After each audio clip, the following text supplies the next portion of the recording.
નમસ્તે વિદ્યાર્થી મિત્રો, આપણે ગયા લેક્ચરની અંદર વિહગ એટલે કે પક્ષીઓના લક્ષણો જોયા હતા. હવે ત્યાર પછી સસ્તન, જેને મેમાલ્સ મેમાલિયા તરીકે ઓળખવામાં આવે છે.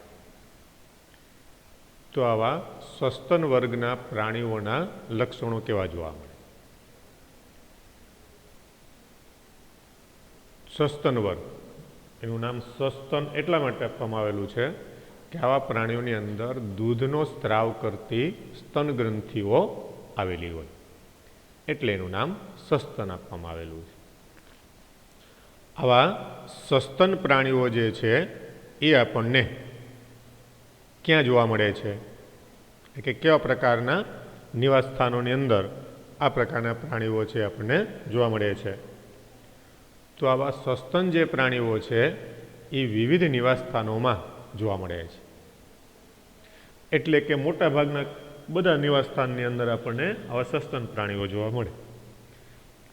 જેમ આપણે આગળનો એક વર્ગ છે જે ભણી ગયા છીએ, એટલે સમુદાય જે છે આપણે ભણી ગયા છીએ, એમાં એમ કહેતા હતા કે આ પૃથ્વી પરનો સૌથી મોટો સમુદાય છે અને એની અંદર બધા જ પ્રકારના જે પ્રાણીઓ છે એ વિવિધ પ્રકારના નિવાસસ્થાનની અંદર જોવા મળતા હોય અને સૌથી મોટી સંખ્યા ધરાવતા હોય એવા પ્રાણીઓનો સમુદાય એટલે સંધિપાદ, જે આપણે આગળ જોઈ ગયા હતા. હવે આ સસ્તન જે પ્રાણીઓ છે એ પણ આવા અલગ અલગ નિવાસસ્થાનની અંદર જોવા મળે. એટલે સંધિપાદ કરતાં મોટો નથી, સંધિપાદ કરતાં તો ઘણો નાનો છે, પણ એની અંદર એના નિવાસસ્થાનો જે છે એ અલગ અલગ આપણને જોવા મળે છે. તો આવા કયા કયા નિવાસસ્થાનની અંદર આવા સસ્તન પ્રાણીઓ જોવા મળે? તો કે ખાસ કરીને ધ્રુવ પ્રદેશ પર, રણમાં, પર્વતો પર, જંગલોમાં, તૃણભૂમિમાં, અંધારી ગુફાઓમાં, એમ અલગ અલગ પ્રકારના નિવાસસ્થાનોની અંદર આવા પ્રાણીઓ છે આપણને જોવા મળે. ધ્રુવ પ્રદેશ ઉપર એટલે કે જ્યાં કાયમ માટે બરફ છવાયેલો રહેતો હોય એવા વિસ્તારની અંદર પણ આપણને આ પ્રકારના પ્રાણીઓ જોવા મળે. એ તે રણ પ્રદેશ, જ્યાં રાત્રિ દરમિયાન ખૂબ જ નીચું અને દિવસ દરમિયાન ખૂબ જ ઊંચું તાપમાન હોય એવા વિસ્તારની અંદર પણ આવા પ્રાણીઓ છે જોવા મળે. એ રીતે પર્વતો ઉપર, ખૂબ જ ઊંચા પર્વતો ઉપર પણ આવા પ્રાણીઓ છે આપણને જોવા મળે, કે જેમાં કેટલાક પર્વતો એટલા બધા ઊંચા હોય કે જ્યાં હવા છે એકદમ પાતળી હોય છતાં પણ આવા પ્રાણીઓ છે એ રહી શકે છે. એ રીતે જંગલમાં, તૃણભૂમિમાં એટલે કે ઘાસના મેદાનોમાં અને ખૂબ જ અંધારી જે ગુફાઓ હોય એની અંદર પણ આવા સસ્તન પ્રાણીઓ છે એ જોવા મળે છે. અને આવા પ્રાણીઓની અંદર કેટલાક પ્રાણીઓ છે ઉડવા માટે અને કેટલાક પ્રાણીઓ પાણીમાં જીવન ગુજારવા માટે પણ અનુકૂલિત થયેલા છે. કેટલાક પ્રાણીઓ એવા છે કે જે સરળતાથી ઉડી શકે છે, જેમાં ઉદાહરણ તરીકે જે આપણને અહીંયા સી આકૃતિ આપેલી છે એમાં ચામાચીડિયું, જે ઉડવા માટે અનુકૂલિત થયેલું છે. એ સરળતાથી હવામાં ઉડી શકે છે, એની અંદર ઉડવા માટે પાંખો આવેલી છે. પક્ષીઓની અંદર આવી પાંખો છે પીછાની બનેલી હોય, પણ અહીંયા ચામાચીડિયાની અંદર આ પ્રકારની જે પાંખો છે એ ચામડીની બનેલી છે, જે પીછાની બનેલી નથી, અને સરળતાથી એ પક્ષીઓની જેમ જ હવામાં ઉડી શકે છે. એ જ રીતે કેટલાક પાણીમાં જીવન ગુજારવા માટે પણ અનુકૂલિત થયેલા છે, જેમ કે બ્લુ વ્હેલ, જે આપણે ડી આકૃતિ આપેલી છે. બ્લુ વ્હેલ જે સરળતાથી પાણીની અંદર રહી શકે છે અને કાયમ માટે પાણીમાં જ રહે, કાયમ માટે પાણીમાં જ વસવાટ કરે છે. તો પાણીમાં વસવાટ કરવા માટે પણ એ અનુકૂલિત થયેલ છે. એટલે આ રીતે આવા જે સસ્તન પ્રાણીઓ છે એ અલગ અલગ નિવાસ સ્થાનોની અંદર વસવાટ કરતા આપણને જોવા મળે છે. પછી એના લક્ષણો કેવા જોવા મળે, લાક્ષણિકતાઓ કહે તો કે એની મુખ્ય લાક્ષણિકતા છે દૂધનો સ્ત્રાવ કરતી સ્તન ગ્રંથિઓ. દૂધનો સ્ત્રાવ કરતી ગ્રંથિઓ, સ્તન ગ્રંથિઓ. આવી જે સ્તન ગ્રંથિઓ, મેમારી ગ્લાન્ડ્સ, સ્તન ગ્રંથિઓ જે સસ્તન પ્રાણીઓની મુખ્ય અને અનન્ય લાક્ષણિકતા છે. એ મુખ્ય અને અનન્ય લાક્ષણિકતાઓ કીધી છે. અનન્ય એટલે કે જે બીજા કોઈ પણ પ્રાણીઓના વર્ગ કે સમુદાયની અંદર જોવા મળતી નથી, જેના દ્વારા એના શિશુને એટલે કે એના નવજાત બાળકને એ પોષણ પૂરું પાડે છે. સ્તન ગ્રંથિઓમાંથી દૂધનો સ્ત્રાવ થાય અને જે એના શિશુઓને પોષણ માટે ઉપયોગી છે. અને એટલા માટે જ આવા પ્રાણીઓને સસ્તન વર્ગ એવું નામ છે એ આપવામાં આવેલું છે.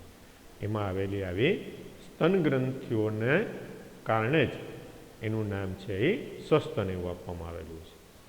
એટલે સ્તન ગ્રંથિઓ જે છે એ આ પ્રકારના પ્રાણીઓની આવી એક વિશિષ્ટ લાક્ષણિકતા છે.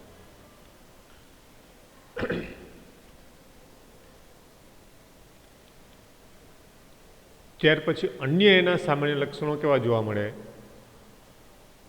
તો કે આવા પ્રાણીઓની અંદર ચાલવા, દોડવા, આરોહણ કરવા, દરમાં ઘૂસવા, તરવા કે ઉડવા માટે અનુકૂલિત થયેલા 2 જોડી ઉપાંગો આવેલા હોય. બધા જ પ્રાણીઓ એવા છે કે જેની અંદર 2 જોડી ઉપાંગો આવેલા છે. અને આ ઉપાંગો કઈ રીતે ઉપયોગી છે? તો કે ચાલવા માટે ઉપયોગી છે, જમીન ઉપર સરળતાથી દોડી શકવા માટે પણ ઉપયોગી છે, આરોહણ કરવા માટે એટલે કે કોઈ વૃક્ષ ઉપર સરળતાથી એ ચડવા માટે પણ ઉપયોગી છે. વૃક્ષ ઉપર સરળતાથી ચડી શકે અને વૃક્ષ ઉપર સરળતાથી બેસી શકે એવા પ્રકારના પ્રાણીઓની અંદર ઉપાંગો એવા પ્રકારના હોય. એ રીતે દરમાં ઘૂસવા માટે, દરમાં સરળતાથી જઈ શકે એવા પ્રકારના ઉપાંગો હોય. કેટલાક પ્રાણીઓ દરમાં રહેતા હોય, ઉંદર જેવા પ્રાણીઓ દરમાં રહેતા હોય તો એની અંદર ઉપાંગો નાના હોય એટલે સરળતાથી દરમાં જઈ શકે. એ રીતે તરવા માટે કેટલાક પ્રાણીઓ જે છે એ પાણીની અંદર રહેતા હોય, બ્લુ વ્હેલ જેવા પ્રાણીઓ છે એ પાણીમાં રહે તો એની અંદર એવું તરવા માટે ઉપયોગી છે. એ રીતે ઉડવા માટે ચામાચીડિયા જેવા પ્રાણીની અંદર આ ઉપાંગો જે છે એમાં અગ્ર ઉપાંગ જે છે એ પાંખ જેવા ભાગમાં રૂપાંતર થયેલું છે એટલે એ સરળતાથી હવામાં ઉડવા માટે ઉપયોગી છે. એટલા એના જે ઉપાંગો છે એ અલગ અલગ ક્રિયાઓ માટે, અલગ અલગ કાર્યો માટે રૂપાંતરિત થયેલા જોવા મળે છે. એટલે આ રીતે આવા પ્રાણીઓની અંદર એના ઉપાંગો જે છે એ જુદા જુદા કાર્ય સાથે સંકળાયેલા છે. એ જ રીતે આવા સસ્તન પ્રાણીઓની અંદર એની ત્વચા ઉપર, સસ્તન પ્રાણીઓની ત્વચા ઉપર વાળ તો રૂવાટી ધરાવતું આવરણ આવેલું. એના ત્વચા વાળ ધરાવવામાં અનોખી છે એટલે કે એની ત્વચા ઉપર વાળ કે રૂવાટીનું આવરણ આવેલું છે. એટલે આ જે રૂવાટી છે કે વાળ જેવી રચના જે છે એ અન્ય કોઈ પણ પ્રકારના પ્રાણીઓની અંદર જોવા મળતી નથી. ફક્ત આવા જે સસ્તન પ્રાણીઓ છે એની અંદર જ આપણને જોવા મળે છે. એ જ રીતે આવા પ્રાણીઓની અંદર બાહ્ય કર્ણ કે કર્ણ પલ્લવની હાજરી એટલે કે કાનની અંદર જે બાહ્ય કર્ણનો ભાગ જે છે એને કર્ણ પલ્લવ કહેવાય. જે આપણે જેને બહાર કાન કહીએ છીએ, બધા જે સસ્તન પ્રાણીઓ છે એની અંદર આપણે કાન જોવા મળે એને બાહ્ય કર્ણ કહેવાય અથવા એને કર્ણ પલ્લવ કહેવાય. બાહ્ય કર્ણની અંદર જે કર્ણ નલિકા છે એ પણ બાહ્ય કર્ણમાં જ આવે, પણ જે કર્ણ પલ્લવ જે છે એ આ પ્રાણીઓની વિશેષતા છે. અન્ય અત્યાર સુધીના કોઈ પ્રાણીઓની અંદર આવી કર્ણ પલ્લવની રચના છે એ જોવા મળતી નથી. પણ આ સસ્તન પ્રાણીઓની અંદર આવા કર્ણ પલ્લવની હાજરી એ એક એની વિશેષતા છે. આ ઉપરાંત જડબામાં વિવિધ પ્રકારના દાંત, જડબાની અંદર વિવિધ પ્રકારના દાંત એ પણ આ પ્રકારના સસ્તન પ્રાણીઓની વિશેષતા છે. જડબાની અંદર આવા દાંત છે એ અલગ અલગ રીતે ગોઠવાયેલા હોય, જે આપણે આગળ મનુષ્યના પાચન તંત્રની અંદર પણ ભણી ગયા છીએ કે મનુષ્યના જડબાની અંદર આવા 4 પ્રકારના દાંત આવેલા હોય, છેદક દાંત, રાક્ષસી દાંત, અગ્રદાંત અને દાઢ. એમ અલગ અલગ પ્રકારના આવા દાંતની હાજરી એ સસ્તન પ્રાણીઓની લાક્ષણિકતા છે. અને આવા દાંત છે એના ખોરાક પકડવાની ક્રિયા, ખાવાની ક્રિયા કે ખોરાક ચાવવાની ક્રિયા પ્રમાણે અલગ અલગ રીતે રૂપાંતરિત થયેલા જોવા મળે છે. આ પ્રકારના પ્રાણીઓનું જે હૃદય છે એ સંપૂર્ણપણે ચતુષ્ખંડીય એટલે કે 4 ખંડોમાં વહેંચાયેલું છે. ચતુષ્ખંડીય હૃદય છે. જો આવા પ્રાણીઓ સમતાપી પ્રાણી છે, એટલે કે ઉષ્ણ રુધિર ધરાવતા પ્રાણીઓ છે, જેના શરીરનું આંતરિક તાપમાન છે એ પર્યાવરણના તાપમાનની સાથે બદલાતું નથી, એટલે કે એના શરીરનું આંતરિક તાપમાન જે છે એ અચળ રહે છે. એવા પ્રકારના પ્રાણીઓ છે, એટલે કે ઉષ્ણ રુધિર ધરાવતા પ્રાણીઓ છે. કેટલાક પ્રાણીઓ જે છે એ એવા ધ્રુવ પ્રદેશમાં કે બર્ફીલા વિસ્તારની અંદર રહેતા હોય તો પણ એના શરીરનું જે તાપમાન છે એ તો અચળ જ રહે. એ રીતે શ્વસનની ક્રિયા ફેફસા દ્વારા કરે, ફેફસા દ્વારા એ શ્વસન કરે, જે ત્વચા દ્વારા કે અન્ય કોઈ પણ અંગો દ્વારા શ્વસન કરી શકતા નથી, ફક્ત ફેફસા દ્વારા જ શ્વસન કરતા જોવા મળે છે. એટલે આવા પ્રાણીઓ જે છે એ ભલે કેટલાક સસ્તન પ્રાણીઓ પાણીની અંદર પણ રહેતા હોય છતાં પણ એને શ્વસનની ક્રિયા માટે તો ફેફસાનો જ આધાર રાખવો પડે, એટલે કે વાતાવરણની અંદરથી જેને શ્વાસ થઈ લેવો પડે. આવા પ્રાણીઓની અંદર પ્રજનનની દ્રષ્ટિએ સ્પષ્ટ રીતે લિંગભેદ જોવા મળે, એટલે કે નર પ્રાણી અને માદા પ્રાણી છે એને આપણે સ્પષ્ટ રીતે અલગ પાડીશું. બધા જ સસ્તન પ્રાણીઓની અંદર બહારથી જોઈને જ આપણે સ્પષ્ટ રીતે કહી શકીએ કે આ નર છે કે માદા છે. બીજા પ્રાણીઓની અંદર પણ આપણે કહી શકીએ, અન્ય પ્રાણીઓ પણ એના અંદર એના લક્ષણોનો આપણને અનુભવ મોટે ભાગે ન હોવાને કારણે આપણે એને આ રીતે અલગ પાડી શકતા નથી, પણ એમાંય લિંગભેદ જોવા મળતો હોય. પણ સસ્તનની અંદર તો એ રીતનો સ્પષ્ટ લિંગભેદ જોવા મળે કે આપણે એને સ્પષ્ટ રીતે અલગ પાડી શકીએ છીએ. ફલનની ક્રિયા અંતઃફલન દ્વારા થાય, એટલે કે માદા પ્રાણીના શરીરની અંદર ફલનની ક્રિયા થાય. એ રીતે ફલનની ક્રિયા પછી જે ગર્ભ વિકાસ થાય એ ગર્ભ વિકાસ થોડાક અપવાદોને બાદ કરતાં બધા જ પ્રાણીઓ છે એ અપત્ય પ્રસવી છે, અને વિકાસ છે સીધો જોવા મળે છે. અપત્ય પ્રસવી એટલે કે વિકસિત બચ્ચાને જન્મ આપે છે અને એનો વિકાસ છે સીધો છે, એટલે કે એના બચ્ચાને જન્મ આપે એ એના બચ્ચાઓ જે છે એ સામાન્ય રીતે પુખ્ત પ્રાણી જેવા જ હોય, અને પછી ખાલી વૃદ્ધિ પામી અને એના કદમાં વધારો થાય અને એ પુખ્ત પ્રાણીની જેમ જે રીતે વૃદ્ધિ પામતા જાય એમ એનો વિકાસ થતો જાય છે. પણ અમુક જે પ્રાણીઓ છે એ અંડપ્રસવી છે, જેમાં આપણને આગળ એક આકૃતિ આપી હતી બતક ચાંચ, એના ઉદાહરણ પણ આપેલું છે બતક ચાંચ. તો બતક ચાંચ જે છે એ અંડપ્રસવી છે, એટલે કે જે ઈંડા મૂકે છે. અને આ બતક ચાંચ જે છે એ એવા પ્રકારનું પ્રાણી છે કે જે ઈંડા મૂકે છે, પણ બાકીના બધા એના લક્ષણો જે છે એ સસ્તનને લગતા જોવા મળે. આ ઉપરાંત અમુક જે લક્ષણો જે છે એ કેટલાક સરીસૃપને લગતા પણ ધરાવે છે, પણ એના મોટા ભાગના લક્ષણો સસ્તનને લગતા વધુ છે, એટલે એને અહીંયા સસ્તનની અંદર મૂકવામાં આવેલું છે બતક ચાંચ. પ્લેટીપસ આપણે જેને કહીએ છીએ બતક ચાંચ, પ્લેટીપસ, જે કેવું છે અંડપ્રસવી છે. જે આપણને આગળ આકૃતિ આપેલી છે એનો જે આગળ મુખનો જે ભાગ છે એ બતકને ચાંચ જેવો દેખાય એટલે આપણે એને બતક ચાંચ કહીએ છીએ. એ અંડપ્રસવી છે. બાકીના મોટા ભાગના બધા છે અપત્ય પ્રસવી છે. પછી એના ઉદાહરણની અંદર બતક ચાંચ, જેને આપણે પ્લેટીપસ એમ કહીએ છીએ, એ અંડપ્રસવી છે. એ રીતે અપત્ય પ્રસવી, બાકીના મોટા ભાગના બધા અપત્ય પ્રસવી છે, જેમાં કાંગારૂ, મેક્રોપસ ચામાચીડિયું, પેટ્રોપસ ઊંટ, કેમલસ ઊંટ, વાનર, મકાકા વાનર, મકાકા, ઉંદર, રેટસ, કૂતરો, કેનિસ, બિલાડી, ફેલિસ, હાથી, એલિફસ, ઘોડો, એકસ, ડોલ્ફિન, બ્લુ વેલ. આ બ્લુ વેલ જે છે એ દેખાવમાં સંપૂર્ણપણે માછલી જેવું જ દેખાય, પણ એના બધા જ લક્ષણો સસ્તનના છે, એટલે આપણે એને સસ્તનમાં મૂકેલ છે બ્લુ વેલ. પછી શાર્ક આપણે કહીએ છીએ, ડોલ્ફિન છે, એ બધા જે છે એ આ પ્રકારે પાણીમાં રહેતી માછલીઓ જેવા પ્રાણીઓ દેખાય છે, પણ ખરેખર એ સસ્તન છે.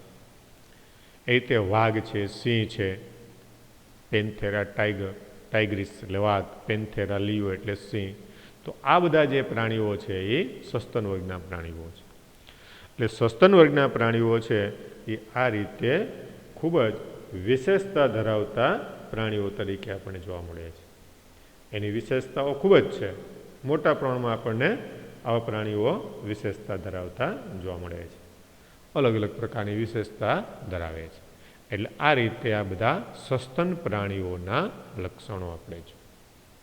બધા સસ્તન પ્રાણીઓ કે જે મોટા કદથી શરૂ કરી અને નાના કદ સુધીના પ્રાણીઓ તરીકે આપણે જોવા મળે. નાના કદના એકદમ નાના ઉંદર જેવા પ્રાણીઓ, ઉંદર કરતાં પણ કેટલાક સસ્તન પ્રાણીઓ છે હજી નાના કદના છે, અને મોટા હાથી જેવા મહાકાય કદ ધરાવતા પ્રાણીઓનો સમાવેશ આવા સસ્તન પ્રાણીઓની અંદર થાય છે. આ રીતે આવા સસ્તન પ્રાણીઓ, તો આ રીતે આ બધા જે વર્ગો છે એના લક્ષણો છે અહીંયા પૂરા થયા, બધા વર્ગના લક્ષણો. હવે આપણે જે બધા આ સમુદાય અને વર્ગના જે લક્ષણો જોયા, એ સમુદાય અને વર્ગના લક્ષણોને અહીંયા એક કોષ્ટક સ્વરૂપે રજૂ કરવામાં આવેલા છે. કે આખું એક કોષ્ટક છે કે જેની અંદર આપણને આ બધા જ પ્રકારના જે પ્રાણીઓ છે એના આ લક્ષણો, સમુદાયના જે બધા લક્ષણો છે એ અહીંયા આપણને આપવામાં આવેલા છે. બધા જ પ્રાણીઓના આવા સમુદાયના લક્ષણો જે અહીંયા એક કોષ્ટક સ્વરૂપે આપણને આપ્યા છે. અને આ રીતે આવા જે એના લક્ષણો છે દરેક સમુદાય, અને એ સમુદાયના જે લક્ષણો છે એ લક્ષણોને ટૂંકમાં અહીંયા રજૂ કરેલા છે. બધા લક્ષણો છે એને અહીંયા ટૂંકમાં રજૂ કર્યા છે. સમુદાય, પછી આયોજનનું સ્તર, એટલે જે આપણે આગળ જોઈએ ને સ્તરીય આયોજન કેવું જોવા મળે. પછી સમમિતિ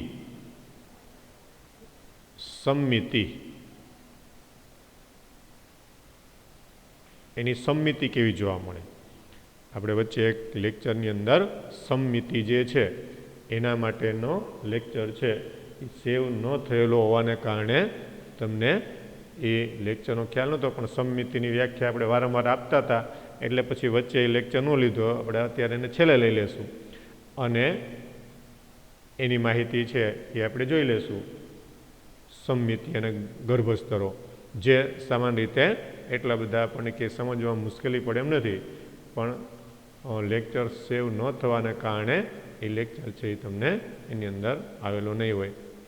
એ રીતે દેહ કોષ્ઠ, ખંડન એટલે ખંડોની રચના શરીરને જોવા મળે છે કે નહીં, અને પછી એના તંત્રો, પાચન તંત્ર, પરિવહન તંત્ર, શ્વસન તંત્ર, બધા તંત્રો અને વિશિષ્ટ લક્ષણો. તો આ બધા પ્રકારની જે માહિતી છે એ આપણને અહીંયા એના બધા જે સમુદાય છે, જે આપણે 11 સમુદાય જોયા હતા, એ 11 સમુદાયને અહીંયા અલગ અલગ રીતે એના લક્ષણોની માહિતીને ટૂંકમાં યાદ રાખવા માટે અહીંયા આપણને આપેલ છે. અને એની અંદર જે અમુક માહિતી આપણને આપેલી નથી એને તમે અલગ એક ખાનું એમાંથી વધારી અને લખી શકો. આવી માહિતી જે આપણને આપેલી નથી કઈ છે, તો કે આવી જે માહિતી આપણને આપેલી નથી એની અંદર ખાસ કરીને એના પ્રજનનની માહિતી, પ્રજનન કઈ રીતે કરે, એકલિંગી છે કે દ્વિલિંગી છે, અંતઃફલન જોવા મળે છે, બાહ્યફલન દર્શાવે છે, ગર્ભ વિકાસ છે એ સીધો છે કે પરોક્ષ છે. તો એવા પ્રકારની માહિતીનું એક કોષ્ટક જે છે એ તમે અહીંયા એ વધારાનું એક ઉમેરી શકો. બાકી બધા પાચન, પરિવહન, શ્વસન, પછી ઉત્સર્જન અને એવી કોઈ તો માહિતી વિશેષ કંઈ એવા બધી એની વિશેષતા બીજી કોઈ છે નહીં. એટલે આ બધા જે લક્ષણો આપણે અત્યાર સુધીના પ્રાણી સમુદાયના જોઈ ગયા એ લક્ષણો માટેનો આ એક કોષ્ટક છે અને એની અંદર એક પ્રજનનની માહિતી તમે એની અંદર ઉમેરી શકો. અને આ ઉપરાંત એના જે ઉદાહરણ છે એ ઉદાહરણ પણ આપણે એને ત્યાં ઉમેરી શકાય. તો લક્ષણ અને ઉદાહરણ આ બે વસ્તુ, પ્રજનન અને ઉદાહરણ આ બે જે ખાનાઓ છે એ તમે વધારી અને ત્યાં ઉમેરી શકો.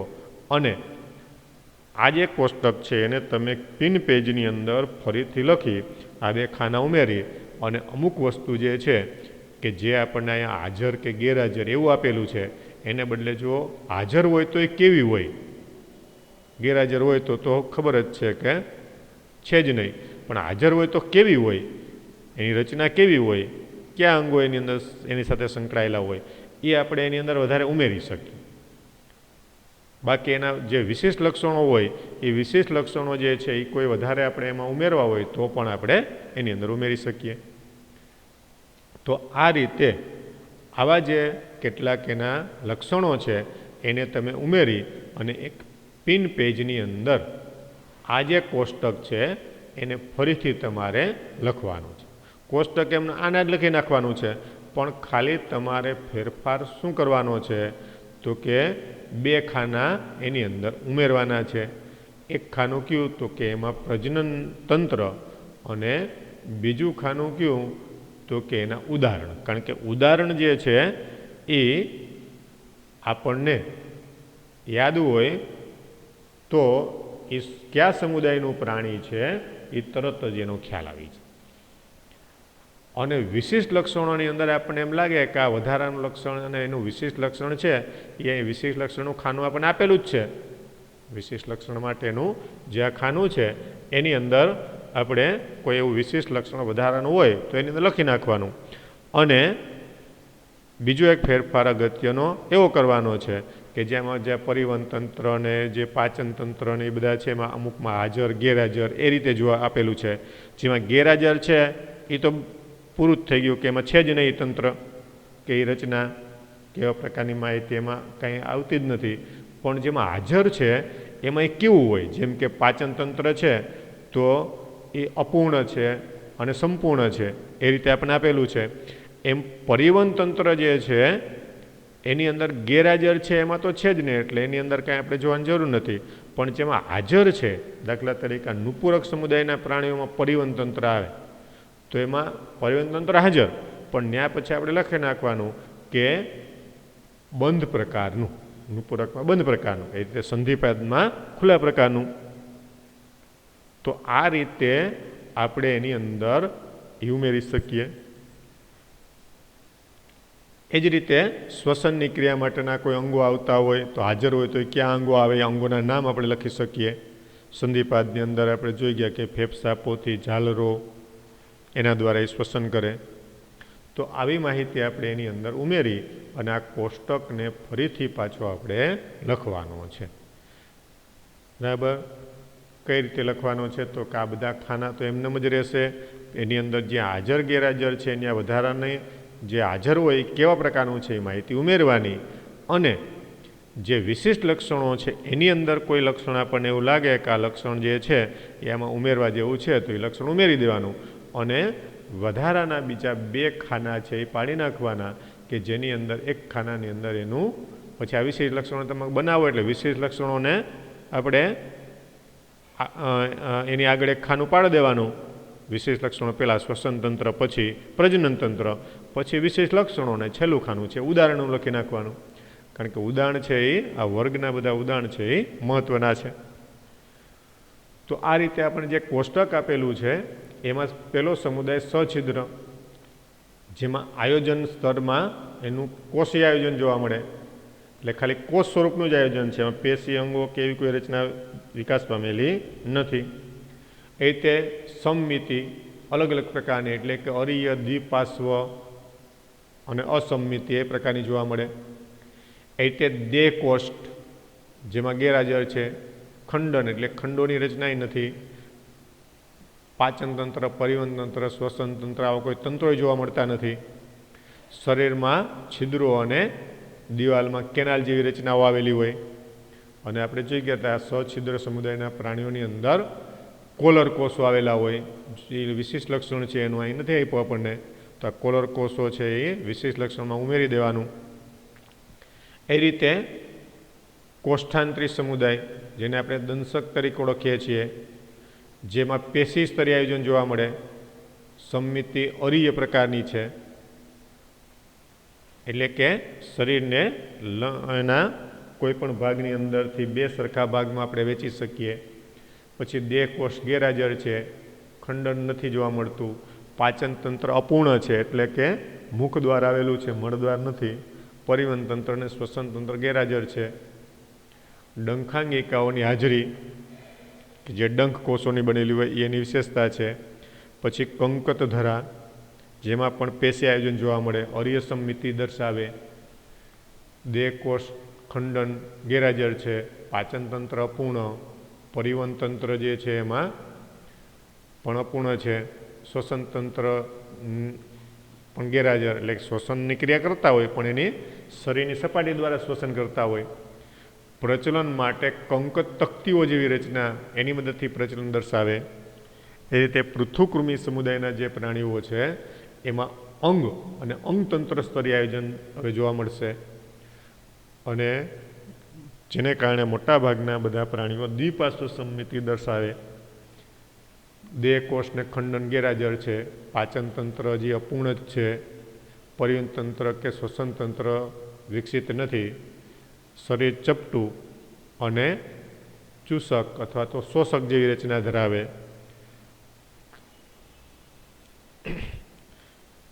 એ જ રીતે સૂત્રકૃમિમાં અંગથી પછીના બધા પ્રાણીઓની અંદર અંગતંત્ર સ્તરીય આયોજન જોવા મળે.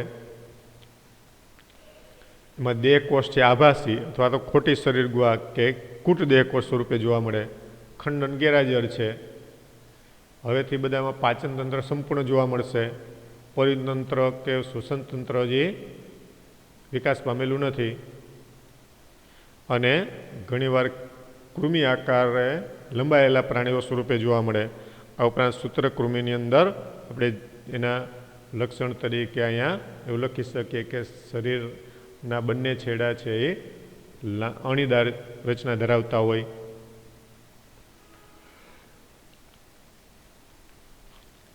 એ રીતે નુપુરક, એમાં અંગતંત્ર સ્તરે આયોજન જોવા મળે. દ્વિપાર્શ્વ સમિતિ ધરાવે.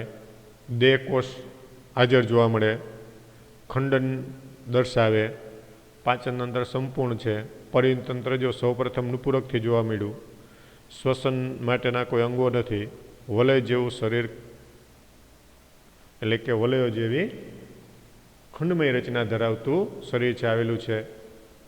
એ રીતે સંધિપાત સમુદાયના જે પ્રાણીઓ છે એની અંદર સામાન્ય રીતે અંગતંત્ર સ્તરે આયોજન, દ્વિપાર્શ્વ સમિતિ ધરાવતા દેહ કોષ્ઠી, ખંડન હાજર, પાચન તંત્ર સંપૂર્ણ, પરિવહન તંત્ર હાજર પણ એની અંદર ખુલ્લા પ્રકારનું, નુપુરકમાં બંધ પ્રકારનું. શ્વસનની ક્રિયા માટે અહીંયા સૌપ્રથમ કેટલાક અંગો વિકાસ પામેલા છે જે આપણને સૌપ્રથમ જોવા મળે છે કે જેમાં જાલરો છે, ફેફસા પોથી છે, ઝાલર પોથી આવી રચનાઓ, શ્વસન નલિકાઓ, એ જ રીતે ક્યુટિકલનું બાહ્ય કંકાલ, સાંધાવાળા ઉપાંગો, આ બધા પ્રકારની જે માહિતી છે એ એની અંદર વિશેષ લક્ષણો તરીકે જોવા મળે. એ રીતે મૃદુકાય, અંગ તંત્ર સ્તરીય આયોજન, દ્વિપાર્શ્વ સમિતિ, દેહ કોષ હાજર, પણ ખંડન અહીંયા જોવા મળતું નથી. પાચન તંત્ર સંપૂર્ણ, પરિવહન હાજર, અને મૃદુકાયમાં પરિવહન તંત્રમાં અમુકમાં ખુલ્લું હોય, અમુકમાં બંધ હોય. એ રીતે શ્વસન તંત્રની અંદર શ્વસનની ક્રિયા માટેના વિશિષ્ટ અંગો છે એમાં જોવા મળે. એ જ રીતે બાહ્ય કંકાલની સામાન્ય રીતે હાજરી જે કવચ સ્વરૂપે આપણને જોવા મળે. તો આ બધા આવા મૃદુકાય સમુદાયની અંદર જોવા મળતા પ્રાણીઓના લક્ષણો છે. એ જ રીતે મૃદુકાય પછી સૂળત્વચી પ્રાણીઓના લક્ષણો. તો આવા જે સૂળત્વચી જે પ્રાણીઓ છે એની અંદર પણ અંગતંત્ર સ્તરીય આયોજન, અર્ય સમિતિ, દેહકોષ હાજર, પછી એની અંદર ખંડન છે એ ગેરહાજર, પાચનતંત્ર સંપૂર્ણ, પરિવહનતંત્ર હાજર, શ્વસન માટેના અંગો છે હાજર, જલવાહક તંત્રની રચના એ આ પ્રાણીઓની વિશેષતા, અને અર્ય સમિતિ એ આ પ્રાણીઓની ખાસ વિશેષતા છે. એ રીતે સામી મેરુદંડી એની અંદર એ બધા લક્ષણો વિકસિત જ જોવા મળે. સૂંઢ, ગ્રીવા અને ધડયુક્ત એમ 3 ભાગમાં વહેંચાયેલું એવું શરીર અને કૃમિ જેવા દેખાય. એ રીતે મેરુદંડી પ્રાણીઓમાં એ બધા લક્ષણો વિકસિત જ છે.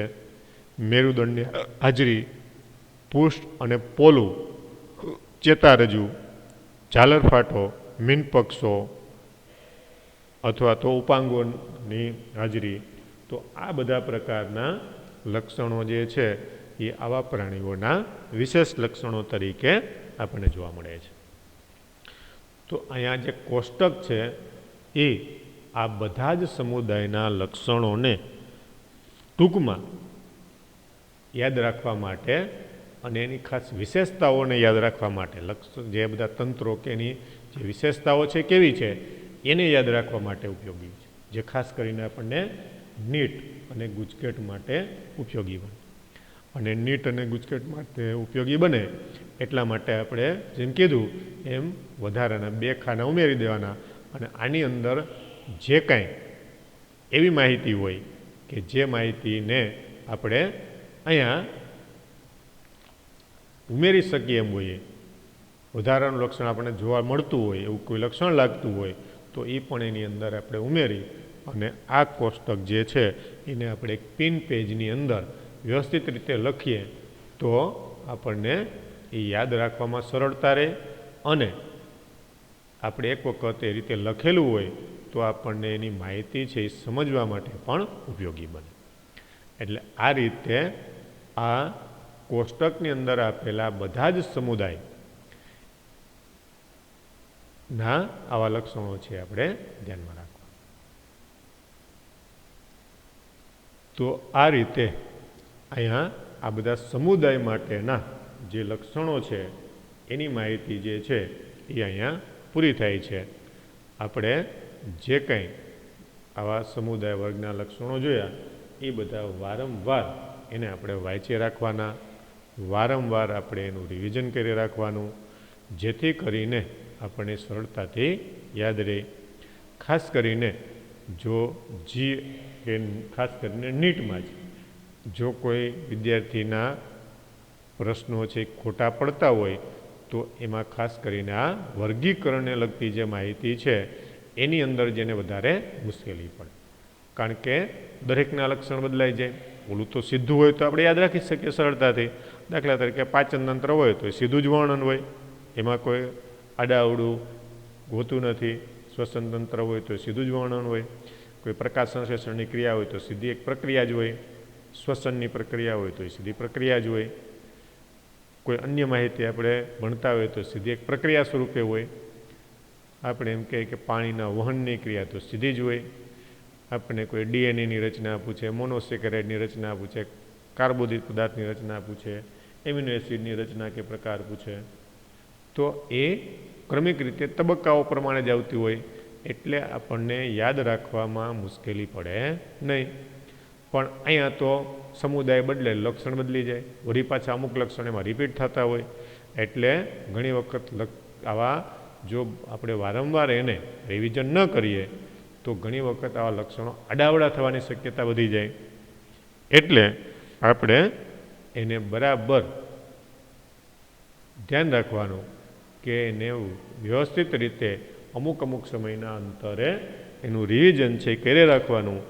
અને આવી માહિતી જે છે એનું જો રિવિઝન આપણે કરીએ તો જ આપણને લાંબો સમય સુધી યાદ રહે. અને ખાસ કરીને નીટ જેવી પરીક્ષાઓની અંદર આપણે આ બધા પ્રકારની જે માહિતી છે એને સરળતાથી આપણે યાદ રાખી શકીએ અને સરળતાથી આપણે આવા જે નીટના જે પ્રશ્નો હોય એ પ્રશ્નોને આપણે સોલ્વ કરી શકીએ અને આપણે એને સાચા જવાબ ટીક કરી અને આપણે માર્ક છે એ લઈ આવી શકીએ. એટલે અમુક એવા પ્રકારના જે ચેપ્ટરો છે, અમુક પ્રકારના એવા મુદ્દાઓ છે કે જેની અંદર નીટના પ્રશ્નો આપણને થોડા ઘણા ક્યાંક અઘરા લાગતા હોય અથવા તો થોડા ઘણા પણ આ પ્રશ્નો જે છે એ આપણે એને કદાચ આપણે જે માહિતી છે એની અંદર આપણે ધ્યાનમાં ન આવતા હોય કે રહી જતા હોય. તો આ રીતે આ બધા વર્ગ અને સમુદાયના લક્ષણો પૂરા થયા. હવે નેક્સ્ટ લેક્ચરની અંદર જે આપણે સમમિતિ અને ગર્ભસ્તરો આ જે માહિતી આપણે બાકી હતી એ આપણે નેક્સ્ટ લેક્ચરની અંદર લઈ અને ત્યાર પછી એના જે સ્વાધ્યાયના જે પ્રશ્નો છે એ સ્વાધ્યાયના પ્રશ્નો આપણે જોઈએ અને આપણું ચેપ્ટર છે આવતા લેક્ચરની અંદર પૂરું થઈ જશે. અત્યારે આપણે જે આ બધા કોષ્ટકની જે માહિતી આપી એ કોષ્ટક જે છે એ વ્યવસ્થિત રીતે બનાવી નાખજો.